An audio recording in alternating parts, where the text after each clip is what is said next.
It's that time again, and by time I mean we are adjusting timing today, so stick around.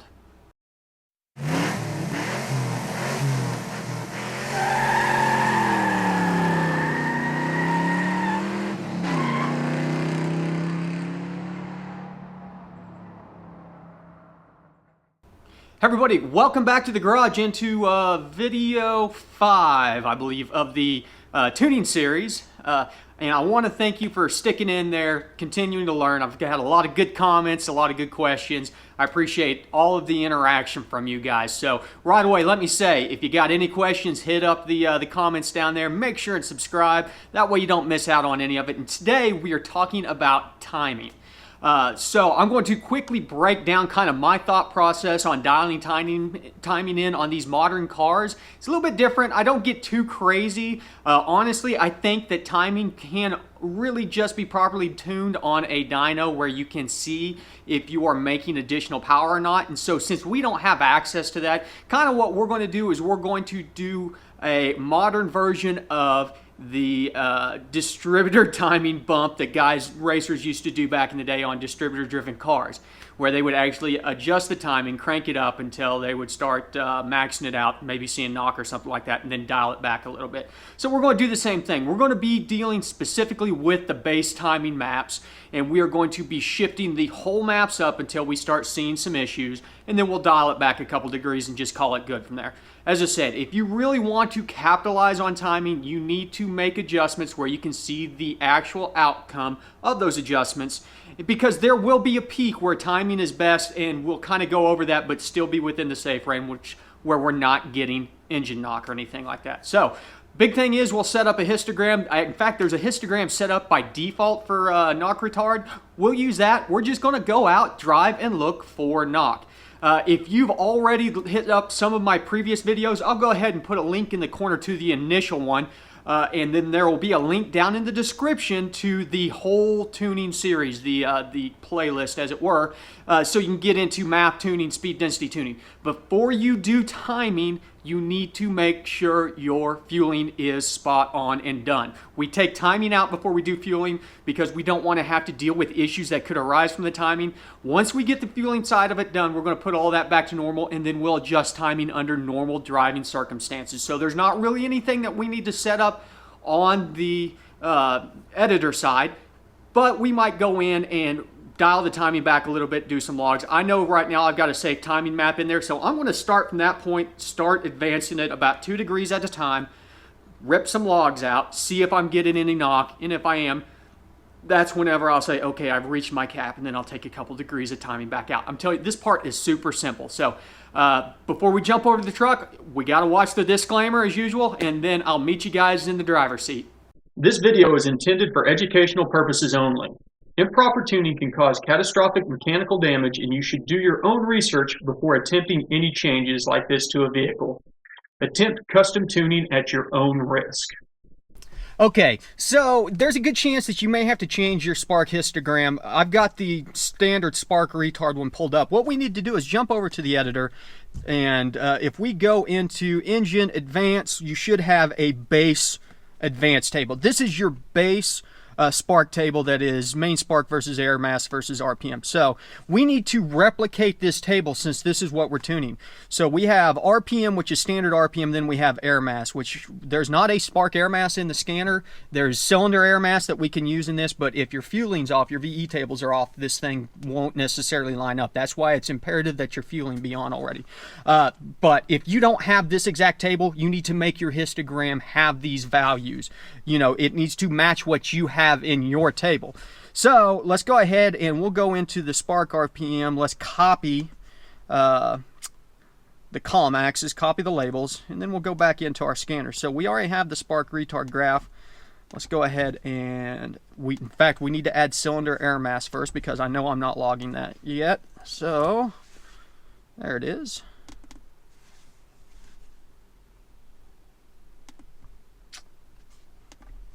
And then the units should be in grams. So we're good there. Now that we've done that, we can go into our graphs layout, and we can actually go into our spark retard, which is looking at our knock sensor, and copy and paste over these values.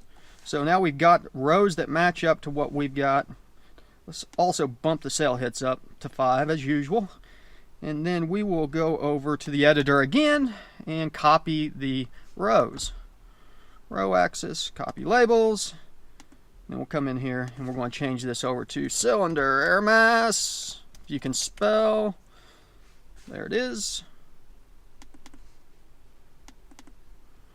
Yeah, we'll use the default one, and then same ordeal. Let's delete those out, put our new ones in. You can save it. Okay, should be good. Let's go ahead and get her up to operating temperature and start logging. Okay, now we're hooked up, we're logging. As you can see, I got the new table built out, the new histogram based on what you were seeing on the editor. For me, it said build your histogram the same way, straightforward. And what we're looking for is zeros. That means that we are not having to pull timing out because of knock. So that's a good thing. You should expect zeros all the way across the map. So let's go out and log for a little bit. And as long as we stay kind of in the zero range, we can try and dial in a little more timing. So let's hit the fast forward button.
Okay, so as you can see, I've got a couple spots where the time is a little bit hot in here. This is up towards wide open throttle pulls, so not surprised to getting a little bit of knock. Nothing too bad, really. This area, didn't even know if it necessarily wanted to knock. My map's already kind of been tuned in, so it's a little aggressive. So let's go ahead and stop logging for now. We can disconnect, and we're going to jump back over to our timing table. And we're going to, in particular, we can do a couple things. We can copy this over and then jump over to our timing table and paste it in. Subtract, since we're doing timing and we want to take some timing out. We can see kind of the cells. That's actually a decent transition there.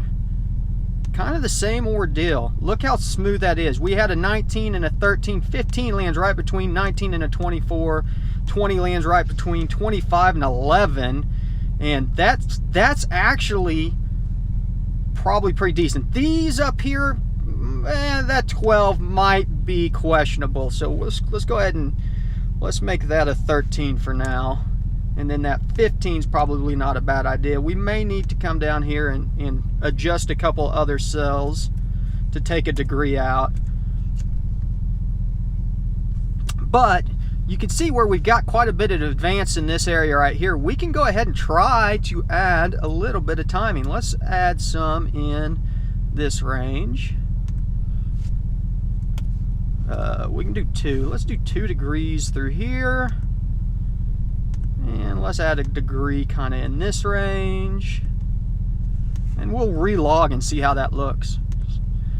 My map is probably pretty much maxed out because I have tuned this in the past, but we'll save her. And as I said, that actually shifted some of these back up to where they were, so let's massage those back down. Let's put this one down to a 20.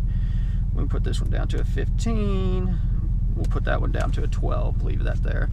And I forgot to tell you at the beginning of this, make sure that you save an as found and that you save a separate one. I didn't get into that. If you watched any of my other videos, you know what I'm talking about. So let's do timing step 1.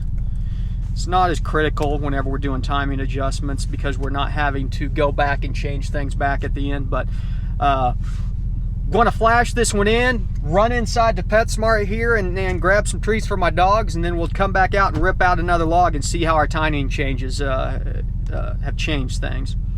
Remember, whenever you write, you don't need to write the TCM, so since we're not calibrating the TCM, or we are not programming the TCM right now. Don't forget to disconnect the scanner. That's the worst thing. I always forget to disconnect the scanner.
Okay, as you can see, I didn't get to hit a whole lot of cells because it's busy traffic, but that's it is what it is.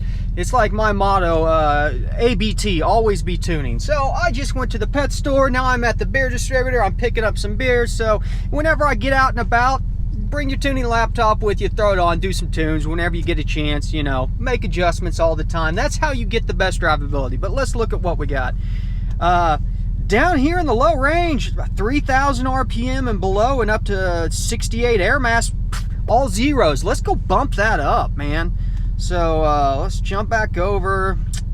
So we're saying 3,000 to 68, which would put us about right there. Close enough. Boom. Actually, have to use 2 fingers. Man, let's go ahead and I'm going to throw 4 degrees in there. I'm not suggesting you do that. I would do 2 degree steps at a time, but I'm trying to get some knock. I'm trying to show you, besides what our first one was, kind of what the knock looks like. Let's make sure I'm disconnected this time. We'll write this one in. Okay, I'm going to write this in. I'm going to go get some beer. I'll be right back. It's Saturday after all. Oh, we got beer.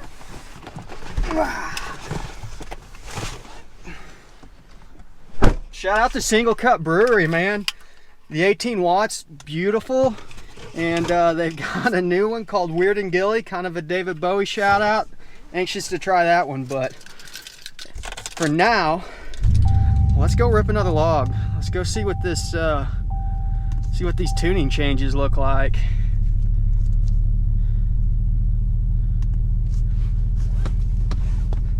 Well, that's good. We don't have knock at idle, so didn't totally screw up.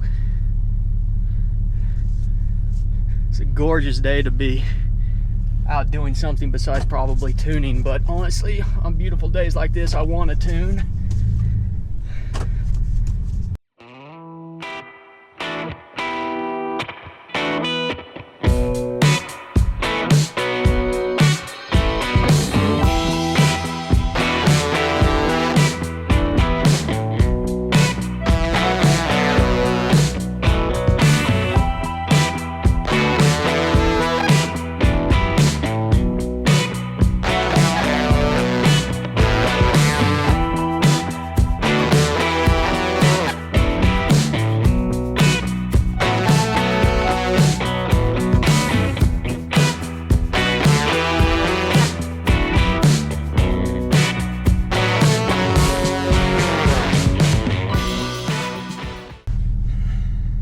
Okay, so as you can see, we picked up a little bit of knock here in the middle in that area where I bumped it up to 4. That's to be expected. I was trying to generate some knock.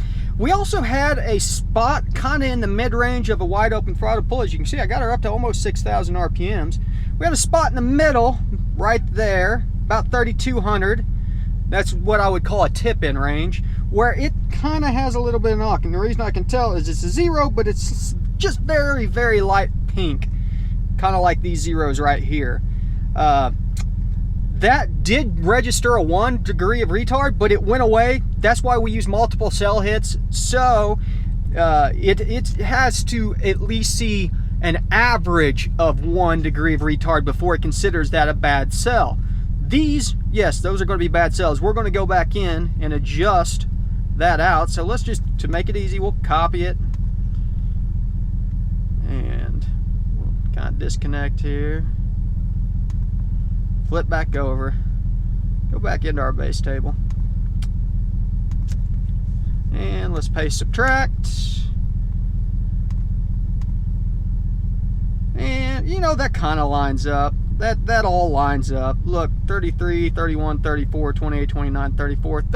I'm going to leave it as is. This thing needs more tuning. There might be some areas in the 2000 range where I could dial up a little more timing, but honestly, without a dyno, you know, it's hard to tell if you're going to start hurting yourself. And I'm getting ready to swap back over to the 3.2 inch pulley anyway, so I'm not too concerned about getting down the rabbit hole. But for now, let's go ahead and copy this, and we need to paste this into our other base tables before we write this one in. So to make sure that we're using it,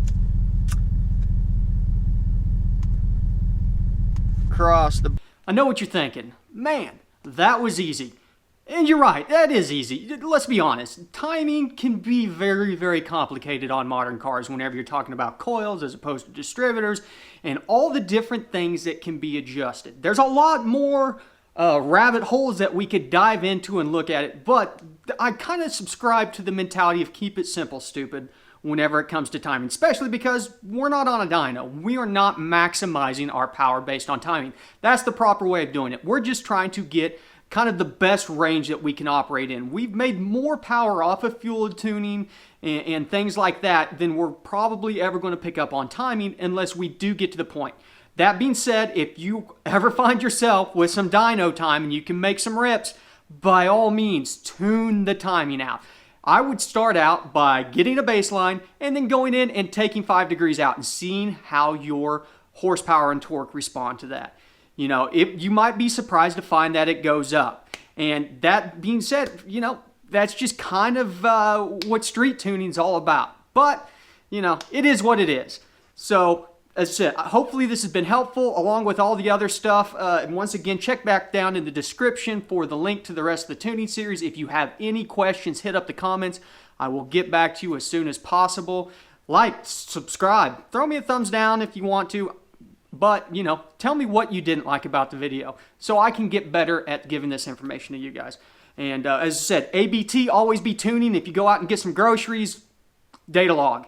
If you're going down to, you know, to the baseball game, data log.